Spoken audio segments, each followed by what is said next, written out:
Credit, Sam Moppett, Telegraph For many years, international football tournaments have brought with them a sense of dread at the possibility of a penalty shootout for an England team. This year, however, the curse was miraculously broken under Gareth Southgate's management. It's tempting to dismiss penalty shootouts as rolls of the dice that bear little relation to proper footballing skill. Fernando Hierro parroted this idea after Spain's loss to Russia. A penalty shootout is basically a lottery, and we weren't lucky. All of us are suffering. At the extremities, this type of thinking is likely to result in you ascribing a shootout loss to a nationwide psychological complex and leave you cursing the runes for being so unfavorable. How else can we explain Spain's loss? Gareth Southgate, who famously missed in a shootout at Euro '96, does not subscribe to this view. He is seeking to dispel these myths through a meticulous, data-driven approach in England's practice sessions, one that appeared to pay off against Colombia.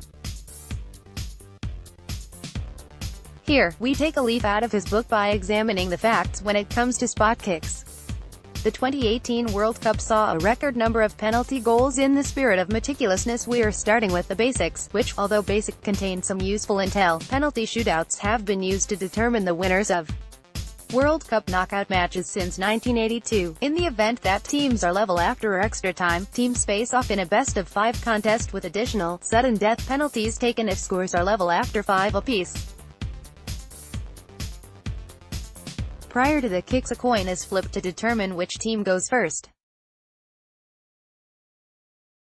This flip is actually quite important according to a study by Ignacio Palacios Huerta from the London School of Economics, because the team that takes the first penalty wins 60% of the time. FIFA have been trialing the ABA system of penalty taking, as seen in last season's Community Shield, in an attempt to iron out this advantage, but the traditional ABA pattern is still in place for this World Cup. Penalty records for teams still in World Cup. Of course, this doesn't guarantee success. Denmark, Colombia and Spain all crashed out despite taking first, but every little helps. The regulations around run-ups are also important. Stuttering approaches are allowed provided the penalty taker is continuously moving forward. However, pretending to take a penalty, i.e. feinting, in an attempt make the keeper dive before you hit the ball is not allowed. Keepers are supposed to remain on their line until the ball has been struck. However, this rule went unenforced in the Croatia game, with both Kasper Schmeichel and Daniel Subasic quick to take a step off their lines in an attempt to narrow the angles available to the taker. From Simone Zaza's incredible tiptoeing run-up to Antonin Panenka's deft chip shot, you're likely to see all sorts of different techniques when it comes to penalties. Fundamentally, though, there are two main ways to take a spot kick. 1. Goalkeeper independent. This method of penalty taking involves the taker picking where they'd like to hit the ball and attempting to hit it there without paying any attention to what the goalkeeper is doing.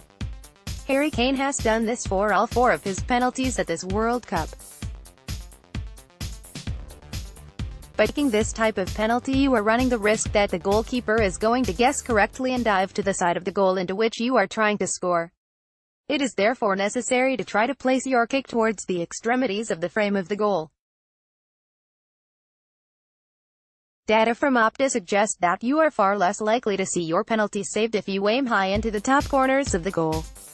However, this brings with it a higher likelihood of missing, as by aiming for a spot closer to the posts you're reducing your margin of error.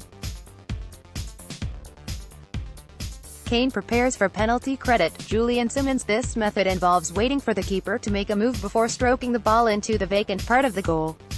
Croatia's Luka Modric tried to do this against Denmark but saw his penalty saved by Kasper Schmeichel. Ben Littleton, author of 12 Yards, The Art and Psychology of the Perfect Penalty Kick, says that, despite Modric's miss, the latter method results in a higher conversion rate but requires really good technique and ice-cool blood. The trick, as per the stutter step rule above, is to maintain continuous forward movement while keeping an eye on the keeper and hoping he commits to one side of the goal. It's easy to see how this could go wrong if you lost your nerve halfway through. However, if you succeed in waiting for the keeper to commit to one side of the goal, the other side of the goal becomes completely free and you need only roll the ball into the empty portion of the net. Victor Moses did this expertly against Argentina in the third group game. Chelsea's Eden Hazard excels at taking goalkeeper-dependent penalties, scoring 21 out of the 26 he has taken for Chelsea. Messi used to wait for the keeper to make a move but changed tack and now has a worse record.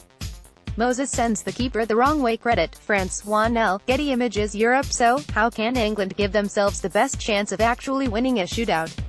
Should they watch the keeper or pick their spot in advance? Should they hit in the direction of their natural foot, or away from it? Should they do some research into game theory? There probably isn't a single correct answer to these questions. Trick, according to Ben Littleton, is to find the method that works for you and stick to it. You can complicate or simplify it as much as you like, says Littleton, but you need to practice. It seems very obvious, but preparing and practicing with purpose can, more often than not, be the difference between winning and losing in a penalty shootout. You can practice that skill of taking penalties and improve as a consequence. Golfers don't say, "I can't practice my putting," because they can't recreate the atmosphere of a tournament. You can complicate or simplify it as much as you like, but you need to prepare and practice with purpose. Ben Littleton. According to Gareth Southgate, England have been putting in the practice in preparation for Russia, from psychological profiling to rehearsing the walk from the center circle to the penalty spot. The England team have analysed every aspect of their historical nemesis. This might seem like overkill, but Littleton argues that preparing for the mental side of the situation is just as important as the practicing physical act of hitting the ball. The difference between scoring and missing is sometimes the psychological element. The purpose of going through the entire process of a shootout in training is to reduce the chance of encountering new situations that can distract you from scoring. It's basically about trying to control as much of the process as possible. This should also extend to introducing competitive elements to training.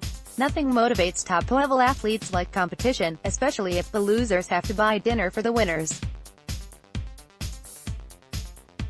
Littleton believes that England's penalty preparation has been more thorough than that of any other nation at this World Cup and highlights Southgate's refreshingly pragmatic approach to the prospect of a shootout. Harry Kane's impressive cool when slotting home his two spot kicks against Panama was an example of this preparation paying off. England's captain reset his routine at least twice in the face of delays from the VAR and the antics of Panama's players before taking his time after the whistle and striking confidently into the top corner, twice. He controlled the situation perfectly. It seems likely that England have never been more prepared for penalties than they are at this World Cup, and it is paying off so far.